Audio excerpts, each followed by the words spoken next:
பிரபஞ்சத்திற்கும் எனது அருமை தாய் தந்தையருக்கும் என் உள்ளம் கனிந்த ஆன்மீக அன்பர்கள் அனைவர்களுக்கும் என் வணக்கத்தையும் வாழ்த்துக்களையும் தெரிவித்துக் கொண்டு இன்ற மாதம் சரிங்களா, இன்றைய தேதியில் என்ன பார்க்க போகிறோம் அப்படின்னு பார்த்தீங்கன்னா ஆவணி மாதம் சரிங்களா. ஆவணி மாதத்துக்குரிய ஒரு சிறப்பான தருணங்கள் நிகழ்ச்சிகள் என்னென்ன இருக்குது, 12 ராசிக்காரர்களுக்கு என்ன விதமான பலன்கள் இருக்க போகுது அப்படின்றத இந்த வாட்டி நம்ம பார்க்க போகிறோம் இந்த மாதம் சரிங்களா. இதில் 12 ராசிக்காரர்களுக்கும் ரொம்ப சிறப்பான ஒரு அமைப்பு இருக்குமா அப்படின்னு கேட்டிங்கன்னா கண்டிப்பாக இருக்கும். இப்போ பார்த்தீங்கன்னா நம்ம தமிழ் புத்தாண்டு தாண்டி நம்ம வந்துட்டு இருக்கோம். ஸோ இந்த ஆவணி மாதம் எல்லாருக்கும் மிக சிறப்பான ஒரு அமைப்பை கொடுக்கும். அப்படி என்னென்ன அமைப்பை யாருக்கெல்லாம் கொடுக்குது அப்படின்னு பார்த்துருவோம். முதல்ல இந்த ஆவணி மாதம் சரிங்களா, ஆவணி மாதத்தோட சிறப்பு என்னன்னு சொல்லிட்டு பார்த்துடலாம். ஆவணி மாதத்தை பார்த்தீங்கன்னா சிம்ம மாதம் அப்படின்னு சொல்லுவாங்க. இதுக்கு காரணம் என்ன பார்த்தீங்கன்னா சிம்மம் சரிங்களா, சிம்ம ராசியில் சூரிய பகவான் அதிபதி சூரிய பகவான் பார்த்தீங்கன்னா அவரோட ராசியிலேயே ஆட்சி பெற்று அமர்ந்திருந்து எல்லா வேலையும் திடமான விஷயங்களை செஞ்சு கொடுக்க போறாரு அப்படின்னு சொல்லலாம். இதெல்லாம் சிம்ம மாதம்னு சொல்லுவாங்க. இந்த மாதத்துலாம் பார்த்தீங்கன்னா நமது மகாவிஷ்ணு அவர் என்ன பண்ணுறாரு, இந்த உலகத்தையே அளக்கிறதுக்கு ஒரு சின்ன குட்டை வடிவ பையனாக இருந்து இந்த உலகத்தையே தன் காலடியில் அளக்கக்கூடிய நிகழ்ச்சி அப்படின்னு பார்த்தா திருவோணம் நட்சத்திரம், ஆவணி மாதம் திருவோணம் நட்சத்திரத்தில் இந்த நிகழ்ச்சி நடக்குது சரிங்களா. அந்த தினத்தில் தான் அவர் பிறந்திருந்தார். அடுத்தது பார்த்தீங்கன்னா இது சிவபெருமானுக்கும் உரிய மிக சிறப்பான ஒரு மாதம் அப்படின்னு சொல்லலாம். அதுவும் பார்த்தீங்கன்னா இன்னொன்று நம்ம கிருஷ்ண பரமாத்மா அஷ்டமி திதியில் ஆவணி மாதத்தில் அஷ்டமி திதியில் தான் பிறந்திருக்கிறாரு. ஸோ அத்தனை கூட சிறப்புகளும் இருக்கு. சரி, இவங்களுக்குலாம் இருக்கு. அப்போ விநாயகர் விட்டுருவோமா நம்ம? விநாயகருக்கு சங்கடா சதுர்த்தி, மகா சங்கடா சதுர்த்தி இந்த வருடத்தில் கடந்த ஒரு வருடமா சதுர்த்தி விரதத்தை நம்மளால கடைபிடிக்க முடியல அப்படின்னு சில நாள் இருப்பாங்க, தொடர்ந்து பண்ணிட்டு இருப்பாங்க. சில டைம் பண்ண முடியாமல் போயிருக்கும். அவங்க எல்லாமே அந்த டைமில் விட்டிருந்தாலும் இந்த மகா சங்கட சதுர்த்தி அப்படின்னு சொல்லக்கூடிய விநாயகர் சதுர்த்தி அப்படின்னு சொல்லுவோம். அது பார்த்தீங்கன்னா ஆவணி மாதம் நம்மளுக்கு வரப்போகுது சரிங்களா. அதில் நம்ம ஆகஸ்ட் 27 அப்படின்னு சொல்லலாம் ஆங்கிலத்தில். ஸோ அந்த தேதிக்கு வரக்கூடிய சதுர்த்தி விரதம் சரிங்களா, மகா சங்கட சதுர்த்தி விநாயகர் சதுர்த்தின்னு சொல்லுவோம். ஸோ விநாயகர் முழு முதற் கடவுள் விநாயகரை வழிபட்டு நம்ம செய்யக்கூடிய அனைத்து செயல்களும் சிறப்பாக இருக்கும் அப்படின்றது நம் முன்னோர்கள் நம்மளுக்கு கொடுத்த ஒரு அருள்வாக்கு அப்படின்னு சொல்லலாம். இத்தனை மிக்க சிறப்பான ஆவணி மாதம் நமக்கு 12 ராசிக்காரர்களுக்கும் எந்த விதமான பலன்களை கொடுக்க போகிறது அப்படின்ற விஷயத்தை நம்ம தனித்தனியாக பார்த்துருவோம். இதில் யாருக்கெல்லாம் சிறப்பாக இருக்குது, என்னென்ன முன்னெச்சரிக்கை நடவடிக்கைகள் யாரெல்லாம் எடுத்துக்கணும், யாருக்கெல்லாம் தன வரவுகள் அதிகமாக இருக்குது அப்படின்ற விஷயத்தையும் நம்ம தெளிவாக பார்க்க போகிறோம். தனுசு ராசி அன்பர்களுக்கு வணக்கம். தனுசு ராசி அன்பர்களுக்கு இந்த ஆவணி மாதம், சிம்ம மாதமாகிய ஆவணி மாதம் எத்தகைய சிறப்புகளை தரப்போகிறது அப்படின்ற விஷயத்தை இப்போ நம்ம இந்த நிகழ்ச்சியில் காணலாம் சரிங்களா.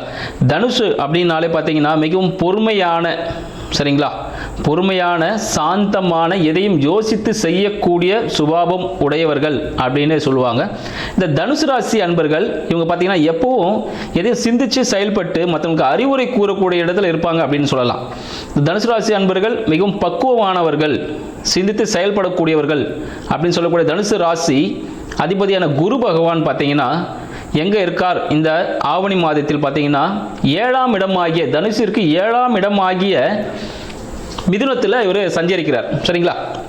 இந்த மிதுனத்தில் இவர் இருக்க காலகட்டம் எப்படி இருக்குன்னு பார்த்தீங்கன்னா இவர் வீடு சார்ந்த விஷயங்கள் சரிங்களா, வீடு வண்டி வாகனம் சார்ந்த விஷயங்கள் மற்றும் திருமணம் சார்ந்த விஷயங்களை காத்துட்டு இருக்காங்க அப்படின்னு சொல்லலாம்.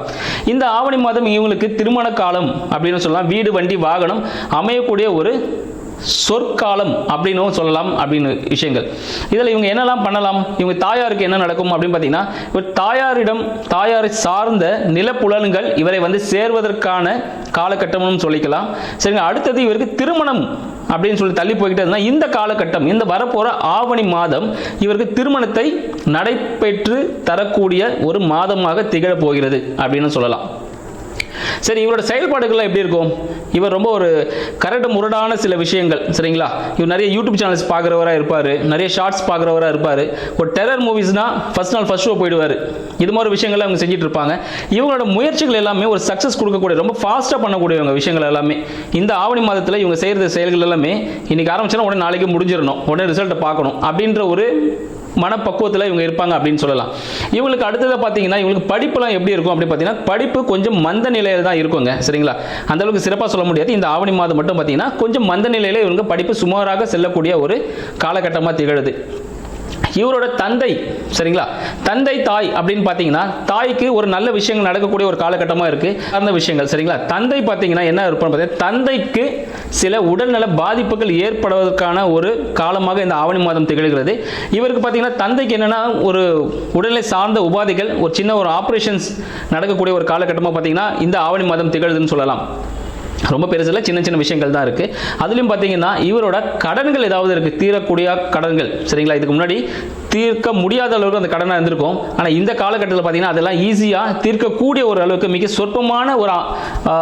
சொற்பமான ஒரு தொகையாக மாறும்.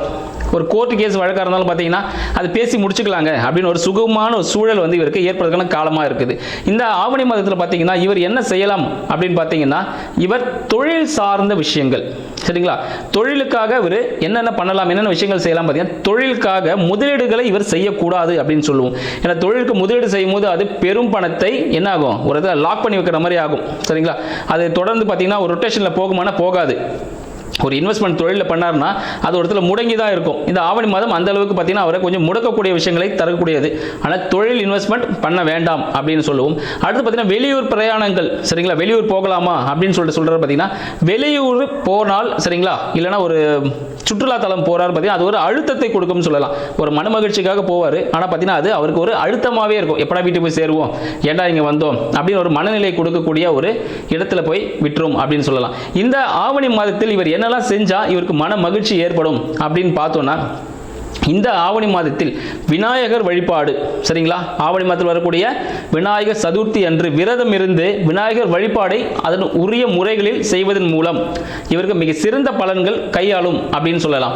இந்த கை கொடுக்கக்கூடிய விஷயத்துக்காக விநாயகரை விடாமல் எல்லா நாட்களிலுமே இவர் காலையில் வணங்கிட்டு வந்தார்னா மிக சிறப்பான எந்த செயல் செய்வதற்கு முன்னையும் இவர் விநாயகர் வழிபாடு செஞ்சுட்டு செய்யும் பொழுது அது அவருக்கு சக்சஸை கொடுக்கும் அப்படின்னு சொல்லலாம். தாயிடம் ஆசீர்வாதம் கண்டிப்பாக இவங்க வாங்கணும். இந்த ஆவணி மாதத்தில் மற்ற எப்போ வாங்குறாங்களோ இல்லையோ தினமும் இந்த ஆவணி மாதத்தில் தாயிடம் ஆசீர்வாதம் மனப்பூர்வமாக அம்மா எனக்கு மன்னிச்சிருங்க, நான் தெரியாமல் பண்ணிட்டேன். அம்மா இருந்தாங்கன்னா சாஷ்டாங்கமாக காலில் வந்து ஆசீர்வாதம் வாங்கிக்கலாம். அம்மா இல்லைனா மனப்பூர்வமாக மனசுக்குள்ளே சொல்லிட்டு என்னை மன்னிச்சுக்கங்க, உங்களை கஷ்டப்படுத்திருக்கேன்னு சொல்லிட்டு அவட மனதார ஆசீர்வாதம் மன்னிப்பு கேட்டு ஆசீர்வாதம் வாங்குவதன் மூலம் எல்லா செயல்களும் சக்ஸஸ் அடையலாம் அப்படின்ற விஷயத்தை உங்களுக்கு தெரிவிச்சுக்கிறேன். நன்றி, வணக்கம்.